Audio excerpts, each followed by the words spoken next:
এটা আবার কিসের বীজ? এরকম বীজ তো বাপের জন্মেও দেখিনি। দেখতে তো খুবই অদ্ভুত লাগছে। না না না, এটা নিয়ে তো লাগাতেই হয়। দেখতে হবে তো এই অদ্ভুত বীজ থেকে কি গাছ জন্মায়।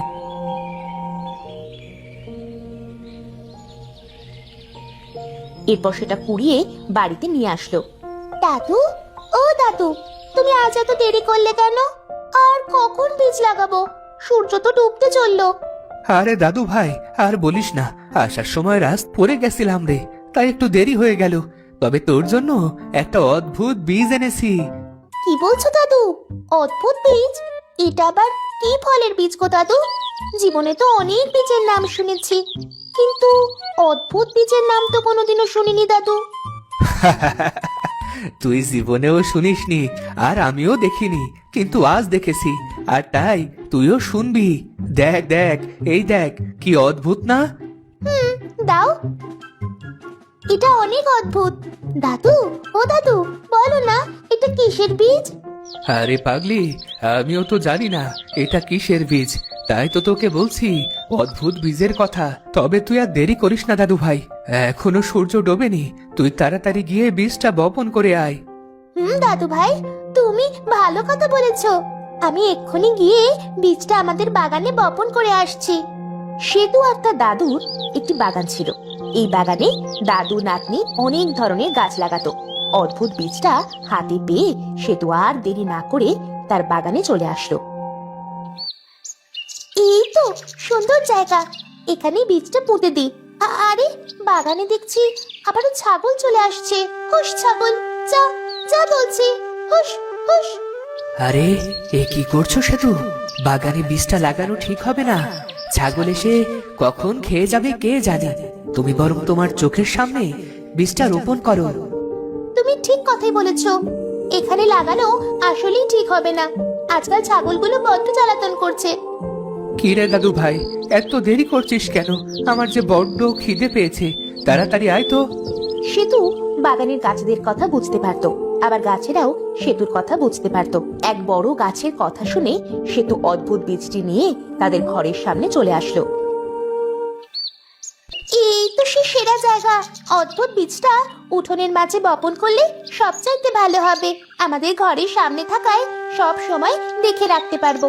আমি বরং উঠোনেই অদ্ভুত বীজটা বপন করে দিই। সেতু উঠোনের মাঝখানে অদ্ভুত বীজটা বপন করলো। এরপর থেকে সেতু প্রতিদিন সকালবেলা অদ্ভুত বীজে পানি দিতে থাকলো, আর বীজ থেকে একটা ছোট্ট গাছ গজিয়ে উঠলো। আরে বাহ, গাছটা তো আগের চেয়ে বেশ বড় হয়েছে। আমাকে এখন থেকে অদ্ভুত চারা গাছটার বেশি করে যত্ন নিতে হবে। এভাবে সেতু প্রতিদিন সকালবেলা অদ্ভুত গাছটায় পানি দিতে লাগলো, আর গাছটাও একটু একটু করে বড় হতে থাকলো। এভাবে কেটে গেল 1 বছর। এতদিনে গাছটাও অনেক বড় হয়ে গেল। দাদু, ও দাদু, কয়েক বছর আগে তুমি যে বীজটা এনেছিলে না, ওইটা এখন অনেক বড় গাছ হয়ে গেছে। আমি আমি তো কদিন ধরে বিছানায় পড়ে আছি রে, একটু উঠে দেখারও ক্ষমতা নেই যে দেখবো। তা দাদু ভাই, ওই অদ্ভুত বীজটা থেকে কি গাছ হয়েছে রে? ওই অদ্ভুত বীজটা থেকে একটা তেঁতুল গাছ হয়েছে গো দাদু। তেঁতুল গাছটা দেখতে অন্য সব তেঁতুল গাছের থেকে একেবারেই আলাদা। তেঁতুল গাছ? তার মানে অদ্ভুত তেঁতুল গাছ? কয়েক বছর আগে বৃদ্ধ কুড়িয়ে যে অদ্ভুত বীজটা এনেছিল, সেটা এখন অনেক বড় একটা তেঁতুল গাছে পরিণত হয়েছে। একেবারেই অদ্ভুত তেঁতুল গাছ। একদিন রাত্রিবেলা দূর থেকে কান্নার আওয়াজ আসতে লাগলো। এই রাত্রিবেলা আবার কে কান্না করছে? তার মানে কার মনে এত কষ্ট, কার মনে এত দুঃখ যে রাত্রিবেলা কান্না করতে হচ্ছে? আমার যে ভালো লাগছে না এই অদ্ভুত কান্নার আওয়াজ শুনে, কিন্তু ছুটেও তো যেতে পারবো না, আমি যে অসুস্থ।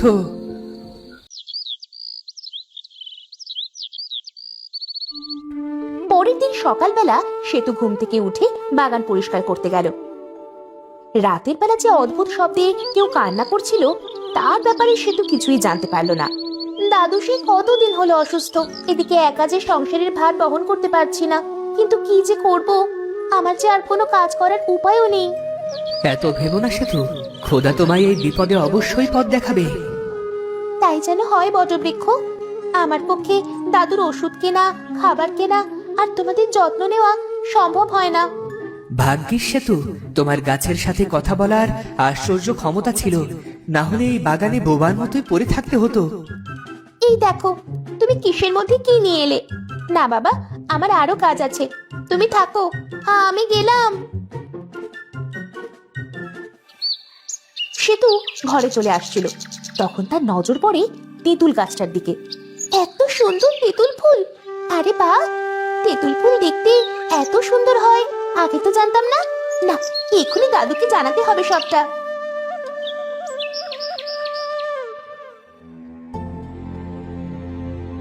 কি বলিস রে সেতু, অদ্ভুত তেঁতুল গাছে অদ্ভুত ফুল হয়েছে। এই তেঁতুল গাছে একবার তেঁতুল হলে যে আমরা অনেক টাকা পাবো। তুমি ঠিকই বলেছো দাদু। এখন যেহেতু তেঁতুল ফুল ছেড়েছে, কিছুদিন পরে দেখবে তেঁতুল গাছে তেঁতুলও হবে, আর তা বিক্রি করতে পারলে আমাদের সংসার দিব্যি কেটে যাবে।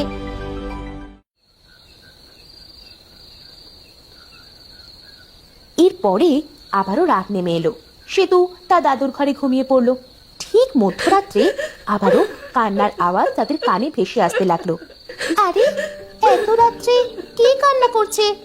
এত রাত্রে একটু শান্তিতে ঘুমোতে দেবে না নাকি? দাঁড়া তো, সকালে একটা বিহিত করতে হবে।